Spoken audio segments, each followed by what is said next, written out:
siya, musidlak sa silangan ng kasiban. Di gumuniata ng mga matarong, pagbanhawon ang tuwa sa lubong.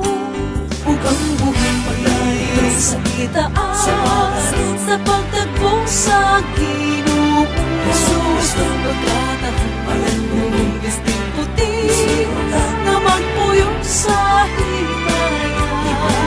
Ang pinili sa gilid, iyang nagpusigo dito sa iyang puloy. Siyang sugat sa ngatan ng kabayan, dito sa iyang ginharian. Ang Ginoo nag-ingon nga mubalik siya, aron sa pagtigom sa mga balaan.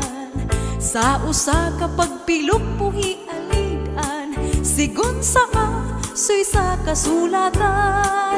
Ug ang buhing paglayo sa kitaan, sa pagtagpo sa Ginoong Jesus. Pagkatahampalan mong bisting puti, na magpuyong sa himaya. Ang pinili sa gilid, iyang nagpusigo dito sa iyang puloy.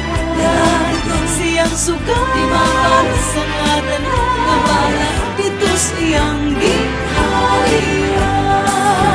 Matuod mga tagna atong nakita, ug wala nila inyang paanhiun.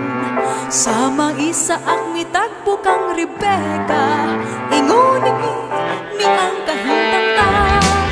Ug ang buhing paglayo sa kitaan, sa pagtagpo sa Ginoong Jesus. Pagkatahampalan mong bisting puti, na magpuyong sa himaya. Ang pinili sa gilid, iyang nagpusigo dito sa iyang puloy.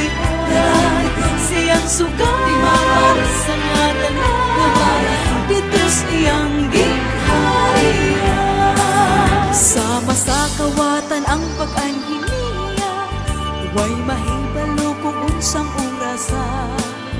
Magbantay baya kay mahikalitan ka, ang panahon niya haduol na. Ug ang buhing paglayo sa kitaan, sa pagtagpo sa Ginoong Jesus. Pagkatahampalan mong bisting puti, na magpuyong sa himaya. Ang pinili sa gilid, iyang nagpusigo dito sa iyang puloy. Siyang sugat sa ngatan ng kabayan, dito sa iyang ginharian. Siyang sugat sa ngatan ng, dito sa iyang ginharian.